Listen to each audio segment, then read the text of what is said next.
Meus irmãos, a paz do Senhor Jesus. Paz do Senhor, meus irmãos. É até hoje. Fica tranquilo que é só até hoje, irmãos. Tá? Depois, a partir de amanhã, vocês voltam a ver Pastor Samuel, Pastor Barbosa, né? Evangelista Júnior.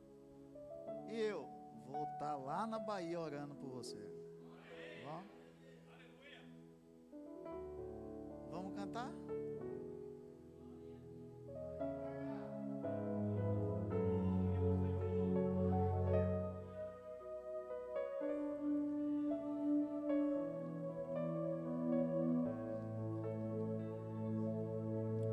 Quem veio adorar Jesus? Consegue o microfone para mim?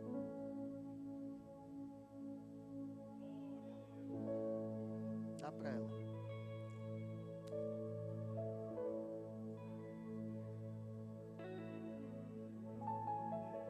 Aí você faz assim, ó.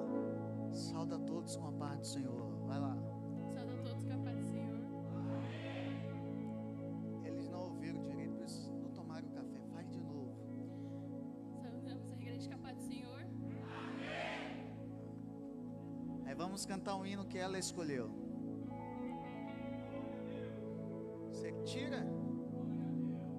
Vai? Ou quer que eu tire? Eu tiro. Só sobra pro tio, é assim mesmo. É um hino que todo mundo conhece. Vamos cantar juntos? Ao único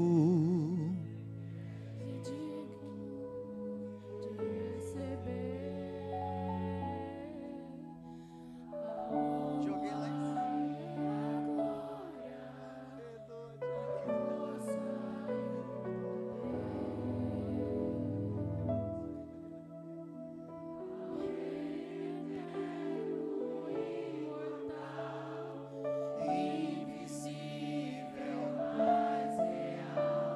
a Ele ministramos. Ao único. Ao único.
Ao coração, Márcio. Ao coração. Tá? Calma. Apocalipse capítulo 3. Glória a Deus. Dê um papel.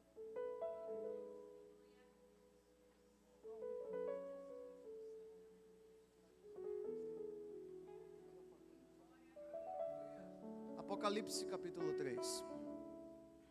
Hoje nós vamos para o verso. Terminar o 18, né? E aí vamos correr para o restante. Diz assim: aconselho-te que de mim compres ouro provado no fogo, para que te enriqueças, e roupas brancas para que te vistas, e não apareça a vergonha da tua nudez, e que unja os teus olhos com colírio para que vejas. Eu repreendo e castigo todos quanto amo. Sê, pois, zeloso e arrepende-te.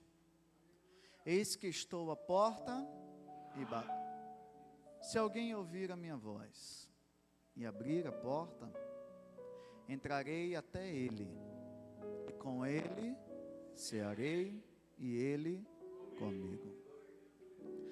Ao que vencer, lhe concederei que se assente comigo no meu trono, assim como eu venci e me assentei com o meu Pai no seu trono. Quem tem ouvidos, ouça o que o Espírito diz. E você diz amém. Tomar os vossos assentos.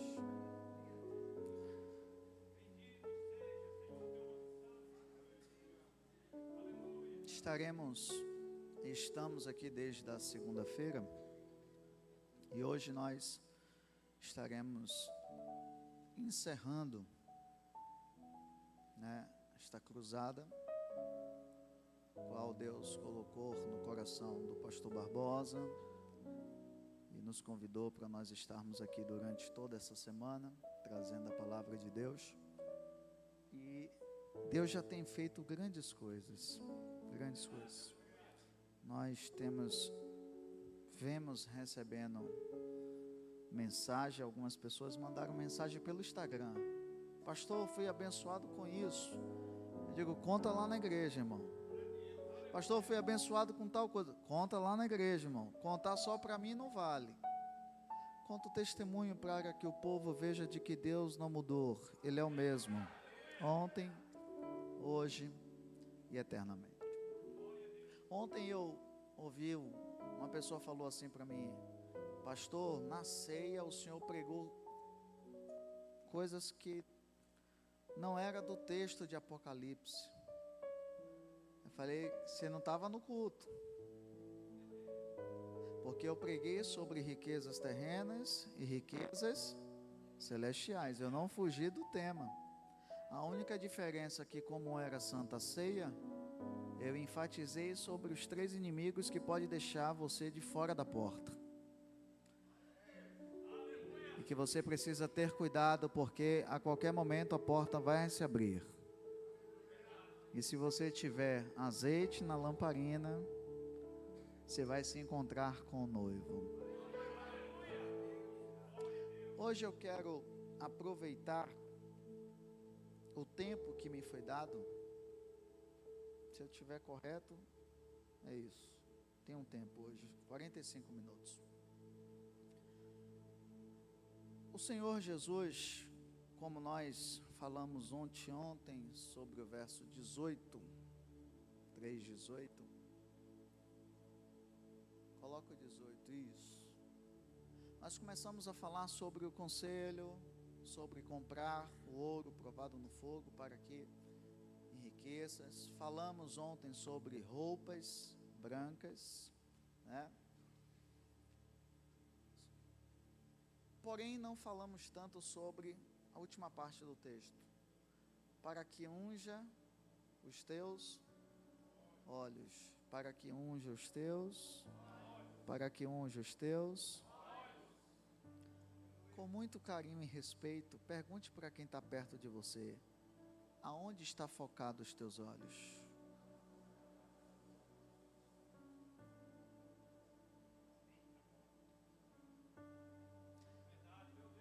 Estamos vivendo em um tempo, e eu acho isso aqui fenomenal.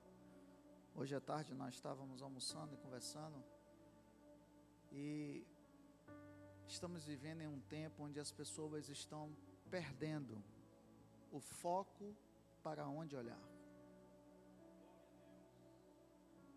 Pessoas têm fixado os teus olhos em homens, promessas vazias, promessas terrenas, e quando isso não acontece, automaticamente queremos culpar Deus.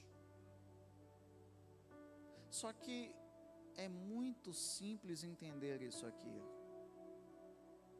Enquanto os olhos estão fixados em Deus, você jamais se decepcionará com Ele. Só que, quando fala aqui sobre olhos, me lembrou de um texto muito conhecido. A Bíblia diz que existia um homem chamado Saulo de Tarso, perseguidor da igreja, tinha sede de matar crente, de prender crente. E um dia ele recebeu uma autorização, cartas para prender, matar os cristãos. Mas no meio do caminho, ele ouve uma voz do céu. E a voz não muda o endereço, porque Deus sabe com quem fala, e quando Ele fala, Ele tem endereço certo. Ele olha e diz: Saulo, Saulo, a quem tu persegues? E a Bíblia diz que ao ouvir a voz, ver o clarão, ele cai do cavalo. Isso aqui é muito simples. E eu entendo, e isso aqui é questão minha, pastor Diego falando. Eu não consigo entender alguém que diz que está sendo cheio do Espírito Santo e sair pulando e rodopiando, quebrando tudo, batendo nos irmãos, tropeçando nas coisas. Não, eu não creio num Deus que trabalha dessa forma. Porque a minha Bíblia vai dizer que todas as vezes que alguém viu, sentiu a glória de Deus, em vez de pular, foi ao chão, se prostra diante dele, porque ninguém aguenta a glória que vem do alto. É uma crença minha.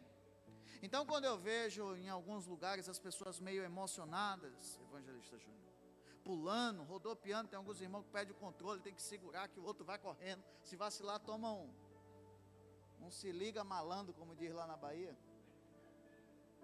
Para mim isso só é emocionalismo.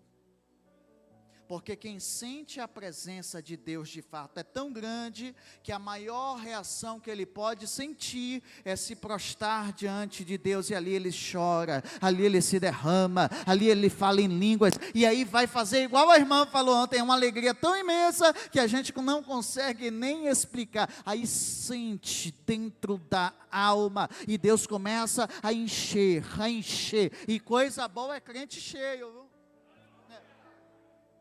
Porque quando o crente é cheio, como Paulo quando cai do cavalo, eu acho isso aqui fenomenal, preste atenção. Paulo caiu, fica cego, e a Bíblia diz que ele fica cego por quantos dias? 3 dias. Só que nesse período Deus fala com um servo chamado Ananias. E diz Ananias: Ananias, levanta-te, vai à rua chamada direita, e lá você vai encontrar um homem que você vai orar por ele. Qual o nome dele, Senhor? Saulo. Imagina Ananias levantando, dizendo: qual o endereço? Rua direita. Casa? Qual o nome do abençoado que eu vou orar? Aleluia, vou orar por ele. Saulo. Qual o nome? Saulo de Tarso. Eu conheço esse perseguidor da igreja, não merece oração. Vou te dar o relatório quem é ele, Senhor, talvez o Senhor não conheça. matou o nosso irmão Estevão, prendeu alguns cristãos, condenou alguns à morte. Eu imagino Deus ouvindo pacientemente o relatório. Quando terminou, eu imagino Deus respondendo, dizendo assim: terminou? Essa é a sua opinião sobre ele. Agora eu vou te dizer o que ele é para mim. Aos teus olhos é alguém que não presta. Aos teus olhos é alguém perdido. Aos teus olhos é alguém perecendo. Aos teus olhos é alguém que não vale nada. Mas aos meus olhos é um vaso que eu estou lapidando, precioso, nas minhas mãos.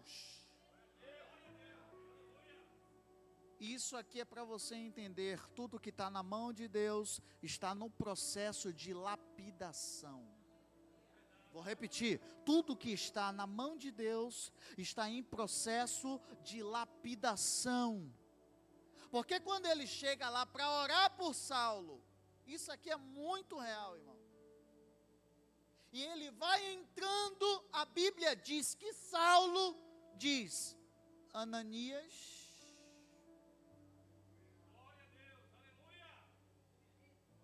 Como você sabe que sou eu?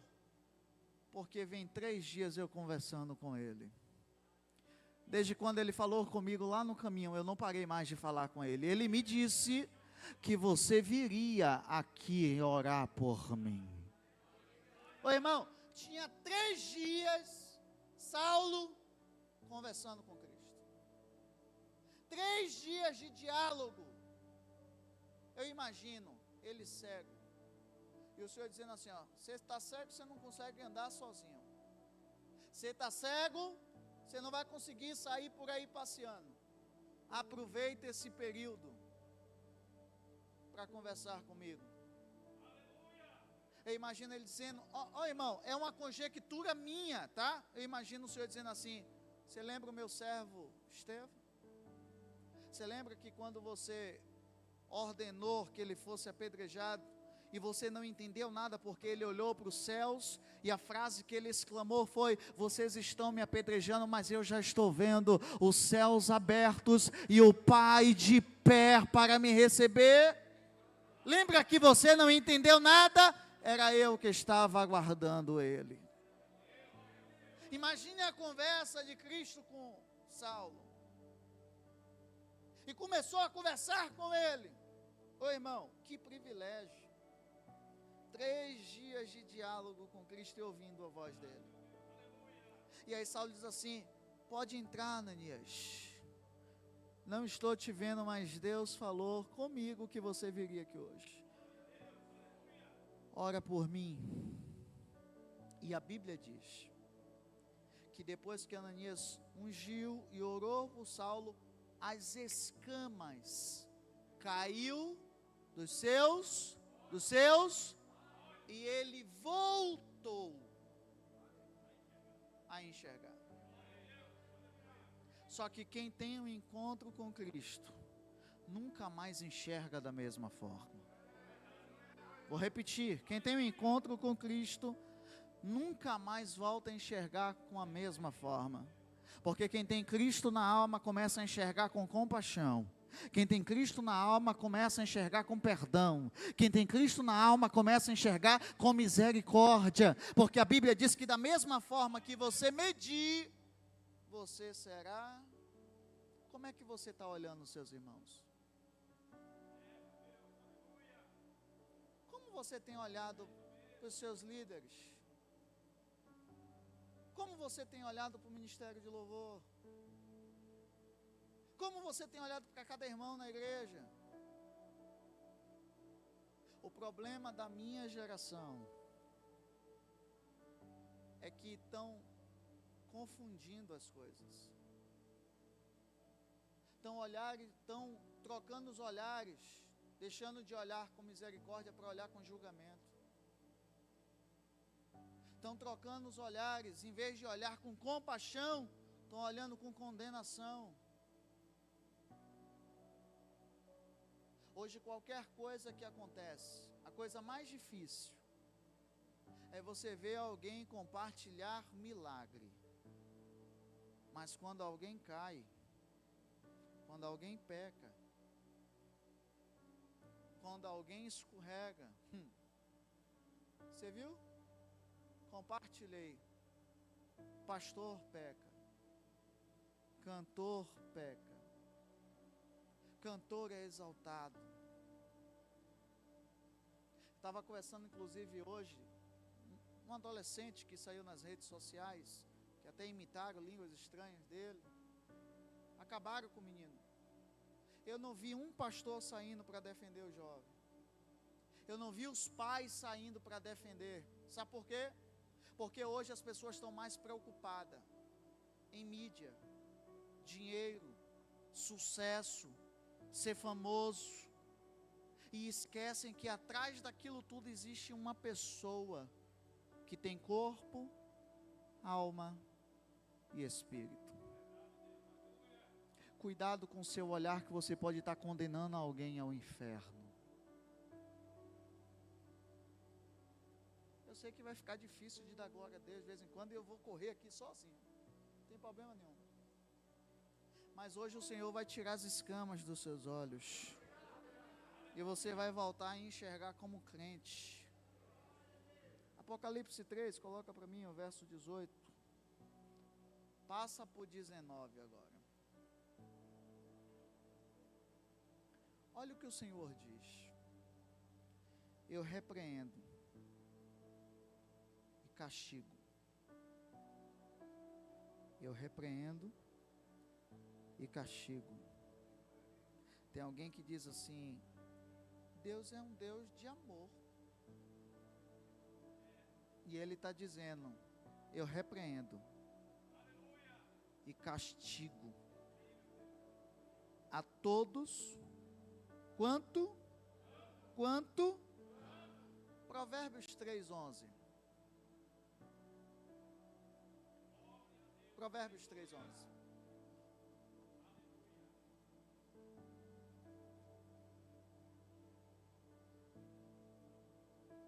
Olha o que a Bíblia diz. Filho meu, não rejeiteis a correção. O problema da minha geração é que não aceita mais ser corrigido. O pastor pensa que é quem para me chamar a atenção? É homem igual a eu.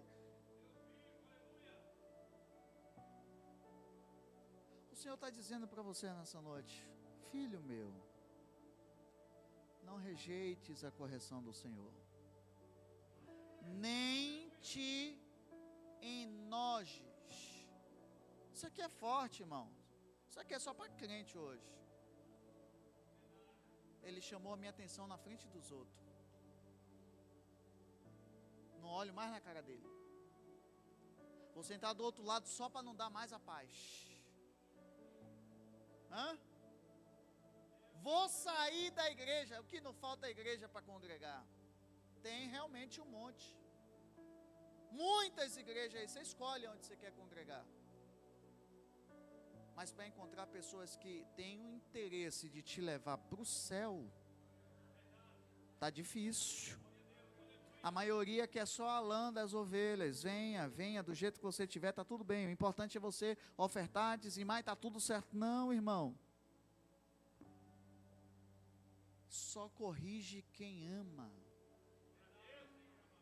Quem não ama diz assim: fica aí do jeito que você quiser, então está tudo certo. Mas o problema da minha geração é que não aceita mais correção. Hebreus capítulo 12, versos 5 e 6. Se eu fosse você, aproveitava, ó. Anote, para você ler depois. E já vós esqueceste da exortação que argumenta convosco como filhos? Filho meu, não despreze a correção do Senhor, e não desmaieis quando ele for repreendido. Coloca o 6. Porque o Senhor Senhor, agora vem uma parte boa. E açoita. O que é açoito, irmão? Hã? O que é açoito? E aí? Tafi, rebelde, vem cá. Mas hoje a nossa geração não quer mais isso. Oh, meu filho, você errou. Oh, meu Deus. Não faça mais não. No evangelho não é assim não, irmão. Não. No evangelho não. A pergunta, agora eu vou fazer para você. Como é que o Senhor açoita os seus filhos? Alguém sabe como é que o chicote estrala? Hã? Pela sua? Porque o salmista vai dizer: eu guardei, Senhor, a tua palavra no meu coração, para eu não vacilar mais os meus pés, para eu não pecar contra ti. E quando eu estiver no escuro, a tua palavra é lâmpada para os meus pés, luz para o meu caminho, porque o Senhor me guiará. Quer ser guiado por Ele? Quer ser guiado por Ele? Tiago capítulo 1, verso 12.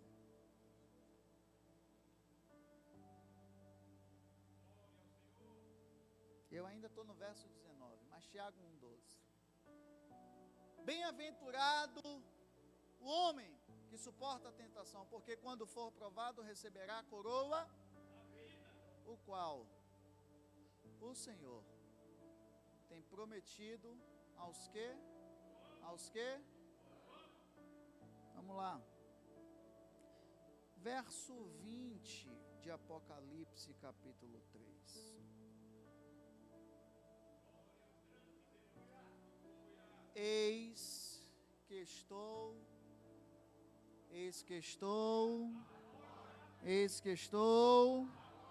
e faço o quê? O Senhor está dizendo para essa igreja: eis que estou. Se alguém está na porta batendo, significa que ele está do lado de fora da casa. Porque se você está do lado de dentro da casa, não existe a necessidade de você bater na porta. Sim ou não? Você já viu alguém que está do lado de dentro da casa? Não tem como. Só bate na porta quem está do lado de fora. O Senhor está dizendo assim: até quando vocês vão me deixar de fora? Até quando eu vou ficar de fora dos seus projetos? Até quando eu vou ficar de fora do seu relacionamento? Ó, Senhor, eu creio muito, mas nisso aqui pode deixar que eu escolho, pode deixar que eu dou um jeito. E o Senhor está te dizendo assim: só vai dar certo quando eu estiver no controle de tudo. Só vai dar certo quando eu tomar conta da sua vida por completo. Eu estou na porta batendo. Eis que estou à porta e bato. Cantares de Salomão, capítulo 5, verso 2.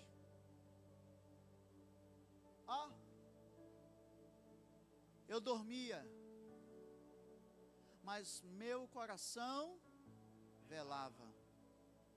Eis que a voz do meu amado está, olha o que ele diz: abre-me, minha irmã, meu amor, pomba minha, imaculada minha, porque a minha cabeça está cheia de orvalho, e os meus cabelos das gotas da noite. Olha aqui para mim, para você entender uma palavra que Deus colocou em meu coração agora. O Senhor Jesus, certa feita, resolveu contar uma parábola sobre 10 virgens. 5 consideradas prudentes e 5 nércias, loucas. Só que eu acho interessante isso aqui, Porque a Bíblia diz que elas estão esperando a chegada do noivo. E elas estão todas com as suas lamparinas acesas. Mas o problema aqui não é estar com a lamparina acesa. O problema aqui é se você tem azeite suficiente para andar até chegar o noivo.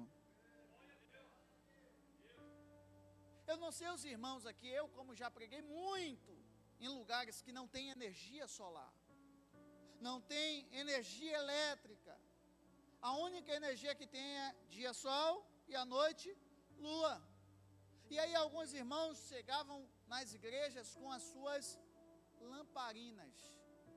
E um dia me bateu a curiosidade, porque não era da minha época, Tiago, de perguntar como é que funcionava a lamparina. E aí um dia uma senhorinha com a lamparina mais antiga da igreja foi me explicar.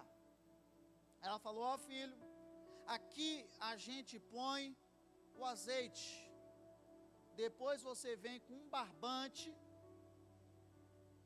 e puxa do azeite até a parte de cima, e você acende, e ela vai começar a queimar. Só que vai chegar uma hora que é necessário você cortar a ponta do barbante para tirar a borra que vai ficando. Aí ela foi me explicando de uma forma que Deus foi me dando uma mensagem tão boa. Porque ela falou assim, ó, se você não tirar a borra, ela só serve para uma coisa. Eu digo, para quê? Para nada, só para sujar. Se não tira a borra, quem se aproxima, suja. Se não tira a borra, quem encosta, se suja. Então, quando ela vai abaixando, você vem com uma tesoura e corta a borra. Para quê? Para que não dê tempo de sujar a sua roupa. Aí eu falei, estou entendendo o negócio, Jesus. Tem hora que é necessário você cortar algumas alianças para não sujar a sua borra. A borra não serve para nada, porque a lamparina não tem tempo para ficar com borra. Tem que ter azeite sobrando para deixar a lamparina acesa. Mas vamos lá. Lucas capítulo 12, verso 37. Lucas 12, 37. Bem-aventurado aqueles servos os quais, quando o Senhor vier, achar o que, irmão? Nem aquele que está... O pastor falou que o Senhor está voltando, mas até agora só cumpriu a metade, então ainda tem um tempo. O problema da minha geração é que esqueceu que a morte não escolhe idade, não escolhe classe social, não manda recado, não usa o WhatsApp nem e-mail. A igreja pode demorar um pouquinho de ser arrebatada, mas Jesus pode voltar para você hoje ainda. E aí, está pronto para se encontrar com Ele?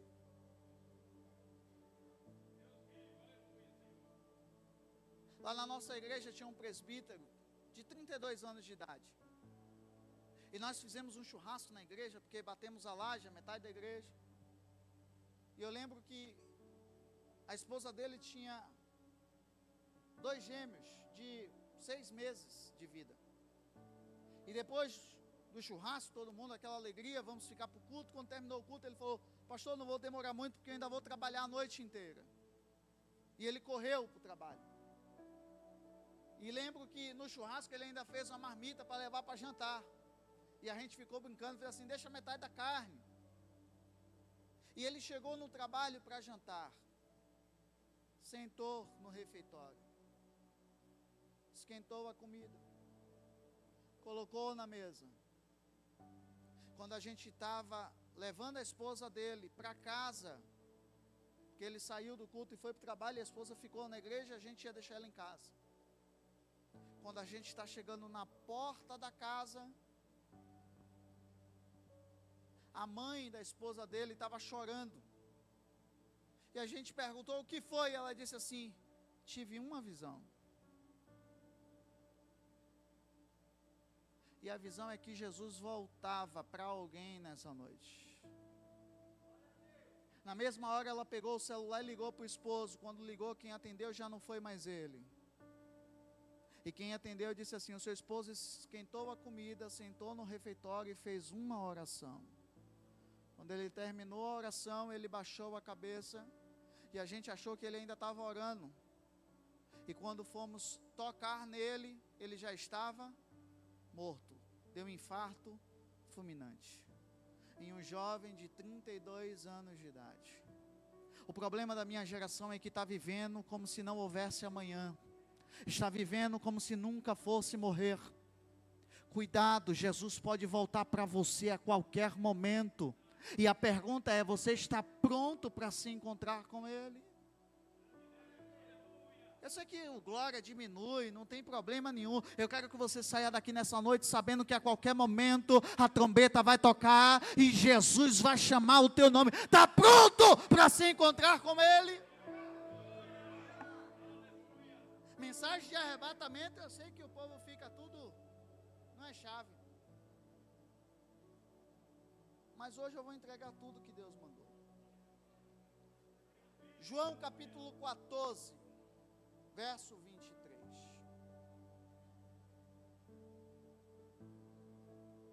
Jesus respondeu e disse-lhe: se alguém me ama,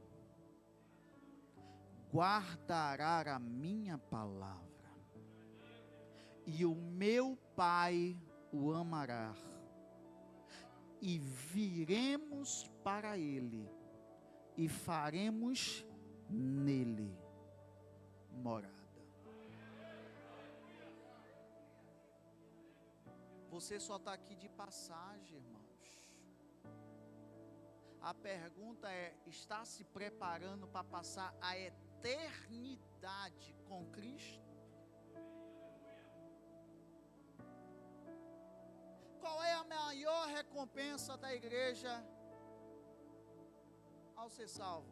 Alguém sabe me responder? Qual é a maior recompensa da igreja? Eternidade? Não. Qual a maior recompensa da igreja? Ver Jesus? Não. Eu vou te dizer qual é a maior recompensa da igreja. Sabe, Moisés, quando subiu ao monte, qual era o maior desejo de Moisés? Ver. O Senhor disse: Moisés, você não pode. Se ver a minha face, você morre. Aí Jesus vem e disse assim: ao que vencer, verá o meu Pai face a face. E nós não teremos mais esse corpo corruptível, eita, mas seremos transformados num corpo incorruptível. E aquilo que era mortal se revestirá de mortalidade, de imortalidade. Porque quando nós chegamos na eternidade, teremos o privilégio de ver o Senhor face a face. Vamos lá. Eis que estou à porta e bato. Alguém que ouvir a minha voz e abrir a porta, entrarei em sua casa.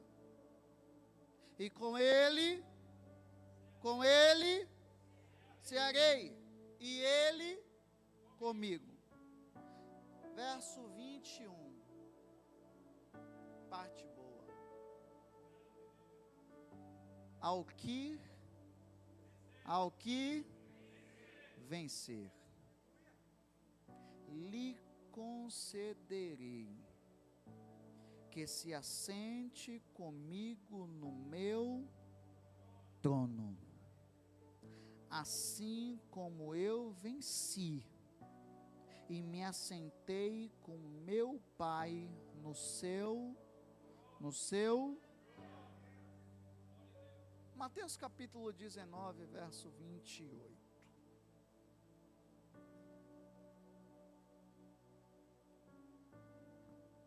Mateus 19, 28.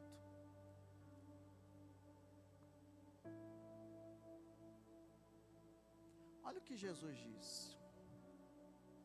E Jesus disse-lhes: em verdade vos digo, que vós que me seguistes, quando na regeneração o Filho do Homem se assentar no trono da sua glória, também vós assentareis sobre 12 para julgar as 12 tribos de Israel. Eu vi o pastor falando aqui, e eu acho isso aqui interessante, porque eu levei quase 3 anos e meio só para dar um ensino, só nos cultos de doutrina, sobre escatologia na nossa igreja. Eu prometi que eu ia falar sobre escatologia e levei 3 anos e meio só nos cultos de doutrina. E se você parar hoje para perguntar a alguns irmãos, existe 3 classes de pessoas. Os que não lêem o livro de Apocalipse, primeiro, porque não entende. A segunda classe não lê, porque tem medo do que vai descobrir. E a terceira é porque prefere não saber o que vai acontecer. Aí um dia desse eu perguntei para um irmão, falei assim: irmão, o que vai acontecer com a igreja no milênio? Eu não sei não, pastor. Eu disse: quando acabar o milênio, o que acontece? Ele disse: também não sei não. Prefere não saber do que conhecer as Escrituras. Só que Jesus não mandou este livro de enfeite, não. Ele mandou para que eu e você estivesse preparada. Quando ouvires rumores de guerra, ainda não é o fim. Só que as pessoas preferem ser pegas de surpresa. Lucas capítulo 22, verso 30. Bíblia hoje, tá? Bem tranquilo. Olha só o que a palavra diz: para que comais e bebais a minha mesa no meu reino, e vos assentei sobre os tronos, julgando as 12 tribos de Israel. 1 Coríntios capítulo 6, verso 2. 1 Coríntios 6, verso 2. Não sabeis vós que os santos hão de julgar o mundo? Ora, se o mundo deve ser julgado por vós, sois porventura indignos de julgar as coisas mínimas? Agora eu vou fazer uma pergunta básica: como é que você tem julgado os seus irmãos? Pastor, eu soube que o pastor Diego pecou. Exclui ele, pastor. Pastor, eu soube que o evangelista Júnior errou. Tira ele do ministério, pastor. Põe ele no banco, 1 ano. Só que eu ouvi uma frase que é muito, muito simples de se entender. Se o ser humano aprendesse a julgar com a mesma misericórdia que queria para si, jamais condenaríamos uns aos outros. Como é que você tem julgado o seu irmão? Com misericórdia ou se achando justo juiz? Difícil de dar glória, né, irmão? Eu sei. Mas isso aqui é palavra para te levar para o céu. Porque é melhor você aprender aqui, aprender a amar o seu irmão de verdade, agir com misericórdia e ir para o céu, do que você querer ser um julgador aqui na terra e naquele grande dia você está de fora de se assentar com Cristo. Mas vamos lá, estou terminando já, pastor. 2 Timóteo capítulo 2, verso 12.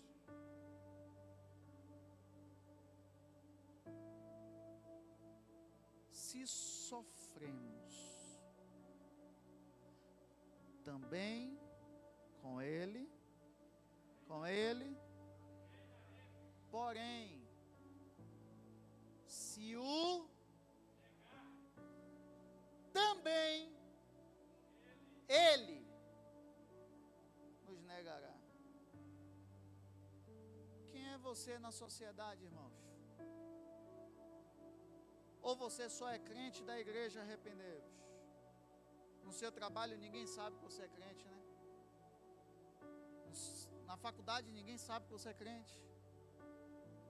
Porque você está igual aos outros. Cuidado. Porque se com Ele sofremos, também com Ele reinaremos. Porém, se o negarmos, Ele também. E não adianta chegar diante dele e dizer: Senhor, eu fui obreiro lá da Arrependei-vos. Senhor, eu passei 15 anos lá todo dia cantando ao Senhor. O Senhor vai dizer: apartai-vos de mim, porque eu não vos conheço. Apocalipse capítulo 2, verso 26.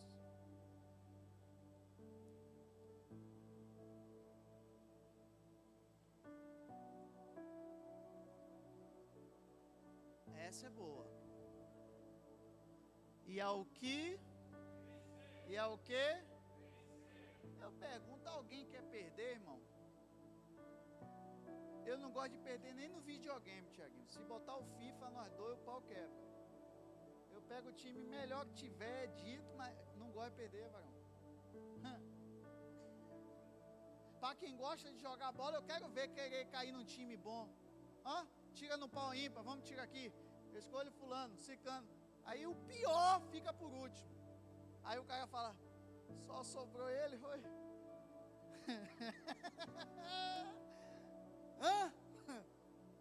Pastor? Não é assim que funciona?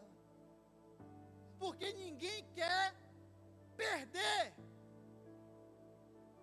Só que agora eu vou lhe perguntar com um sorriso para não lhe assustar. O que adianta passar tantos anos dentro da igreja e chegar naquele dia, Jesus olhar para você e dizer: você não venceu, você perdeu, porque você me negou. Você vai ficar de fora e vai viver para sempre condenado no inferno. Valeu de quê?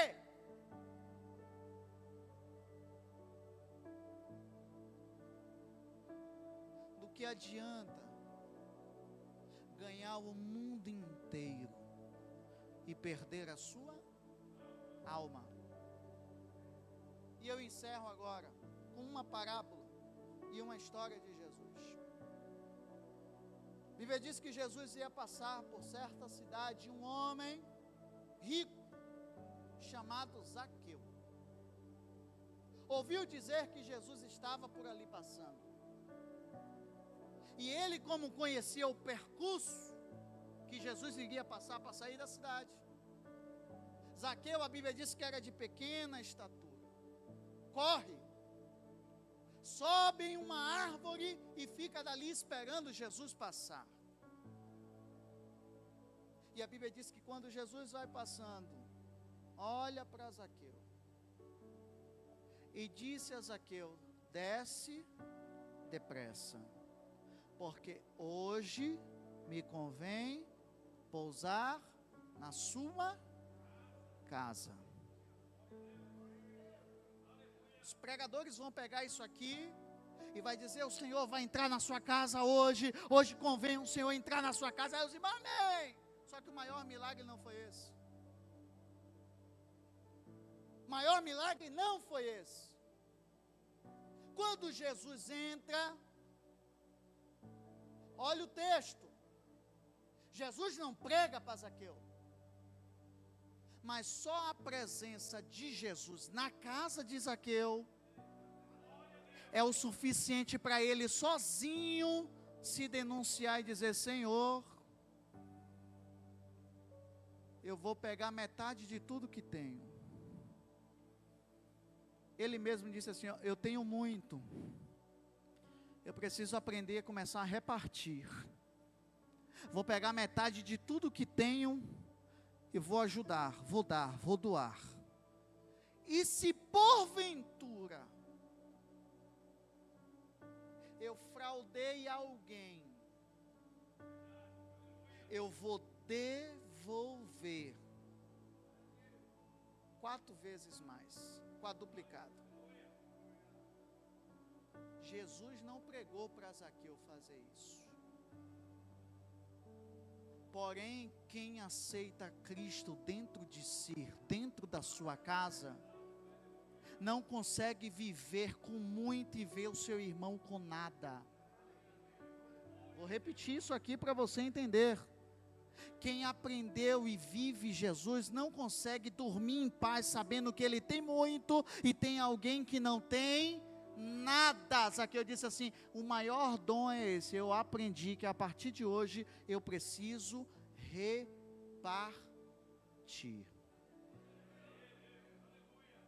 O problema é que nós não aprendemos a repartir. Aprendemos a ter e obter, juntar, e nós fomos instruídos dessa forma. Ó filha, não case com um pé rapado, case com um homem que pensa no futuro, bom emprego, tenha casas de aluguel, que viva. Para quê? Para você não passar sufoco lá na frente. Aí a pessoa cresce com essa mentalidade: eu preciso só ter alguém que tenha. Aí muitas vezes arruma alguém até que tem, mas vive uma vida miserável. Tem dinheiro, mas não tem paz. Tem dinheiro, mas não tem felicidade. Tem dinheiro, mas não tem o Espírito Santo. Tem dinheiro, mas não tem milagre. Tem dinheiro, mas não tem os dons de Deus. Só que aí Deus vai pela contramão do negócio e diz assim: o que você deve valorizar não é o que a pessoa tem, é o quanto ela tem de Jesus na vida. Porque pode não ter riquezas terrenas, mas se tem Deus na vida, não vai lhe faltar nada. Se coloque de pé.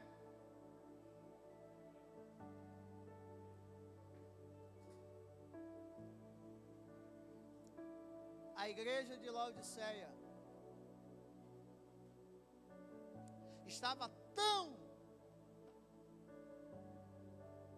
rica, tão cheia de si,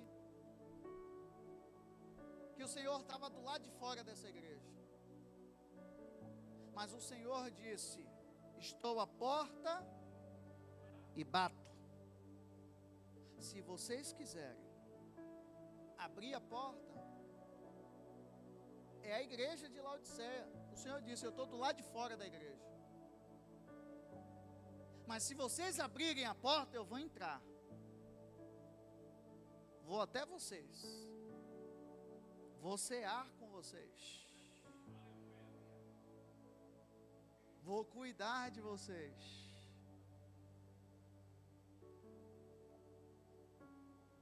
Porque a maior riqueza, irmãos, que hoje nós podemos ter, se chama Espírito Santo de Deus. Era isso que os discípulos buscou lá em Atos. Quando o Senhor fez a promessa dizendo: mas vós recebereis a virtude do Espírito Santo que há de vir sobre vós, e ser-me-eis testemunhas em Jerusalém, Judeia e Samaria até os confins da terra. E eles foram buscar. Por que, pastor, a maior riqueza é o Espírito Santo de Deus? Porque eu poderia, nessa noite, voltar e pregar sobre os dons espirituais. Tem mensagem aqui para pregar até amanhã de manhã, se você quiser me ouvir. A pergunta é: quantos dons você tem? Melhor, quantos dons você já colocou em prática? Porque eu acho isso aqui fenomenal, pastor. Rapidinho e eu já passo para o senhor. Se o senhor quiser já até subir aqui, eu agradeço. Que a gente já vai terminar. Ó, a Bíblia vai dizer sobre os dons. Rapidinho e eu termino isso aqui. Quando os discípulos resolvem buscar e obedecer a voz de Deus e recebem o Espírito Santo de Deus, o Consolador prometido, a Bíblia vai dizer sobre os dons. Ô irmão, dom é para quem busca. Só que tem uma coisa que os dons nos traz, diga assim, frutos. Eu poderia falar aqui sobre todos os frutos: o amor, longanimidade, bondade, temperança. O que tem de crente destemperado, qualquer coisa dá um chilique. Que tipo de Espírito Santo você tem? Que tipo de céu você acha que está indo? Que tipo de dom espiritual você está exercendo? Aí vem para mim dizer: estou cheio, pastor. Aí na primeira oportunidade chega ali e fala: é o que, irmã? Não já falei isso aqui? Que tipo de espiritualidade você é? Se um dos dois é a mansidão, Jesus vai dizer: aprendei de mim, que sou manso e humilde. Eu não conheço e não consigo destacar alguém que se diz ser cheio, não ser manso. Tem um monte de brabo dentro da igreja, pastor. Não, pastor, se falar meio torto comigo, minha mão não é meio santa não, pastor. Né? Que tipo de Espírito Santo é esse, irmão? Que tipo de cristianismo é esse? Que dom é esse espiritual que você está buscando? Batismo não é só falar em línguas. Ah, pastor, fui batizado, falei em línguas. Legal. Depois das línguas vem os dons. Aí eu quero ver se de fato você foi cheio do Espírito Santo. Porque quem é cheio do Espírito Santo ama de verdade. Quem é cheio do Espírito Santo é bondoso. Quem é cheio do Espírito Santo é amoroso com o irmão. Quem é cheio do Espírito Santo é misericordioso. Quem é cheio não pega só as roupas que não presta para dar não. Ele pega aquilo que ele usaria para si, para dar para o irmão. Vem cá, pastor, senão eu vou falar sobre os dons, a gente vai ficar até amanhã. Os dons espirituais.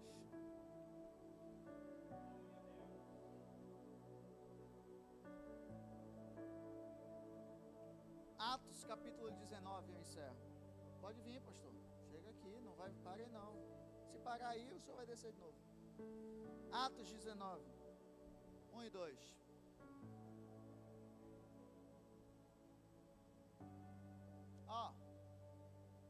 E sucedeu que enquanto Apolo estava em Corinto, Paulo, tendo passado por todas as regiões superiores, chegou a Éfeso. E achando ali alguns discípulos, disse-lhes: recebeste vós já o Espírito quando crestes? E eles disseram-lhes: nós nem ainda ouvimos que haja. Ô irmão, cá para nós. A Bíblia diz que ele, volta um versículo aqui, volta um, E sucedeu que enquanto Apolo estava em Corinto, Paulo, tendo passado por todas as regiões superiores, chegou a Éfeso, e achando ali alguns, como é que alguém que é discípulo não ouviu falar do Espírito Santo?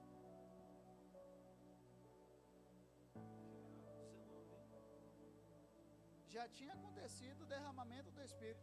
Aí, enquanto discípulo, e aí, varão, paz, foste cheio do Espírito. Que Espírito? Nem ouvi falar. Eu imagino Paulo dizendo assim, ó, coloca o 2 agora. Paulo, recebeste vós o Espírito Santo quando creste? Eles disseram, nós nem ainda ouvimos que haja, coloca o 3. Perguntou-lhes então, em que sois batizados? E eles disseram, no batismo, coloca o 4. Mas Paulo disse, certamente João batizou com batismo de arrependimento, dizendo ao povo que cresce no que após ele havia de vir, isto é, em Jesus Cristo. Coloca o 5. E os que ouviam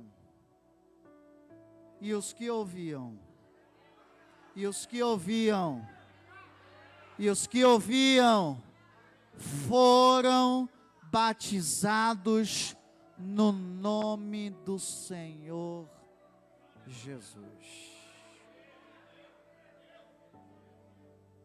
Você pode não ter sentido até hoje, mas hoje tem batismo do Espírito Santo para você. Está contigo.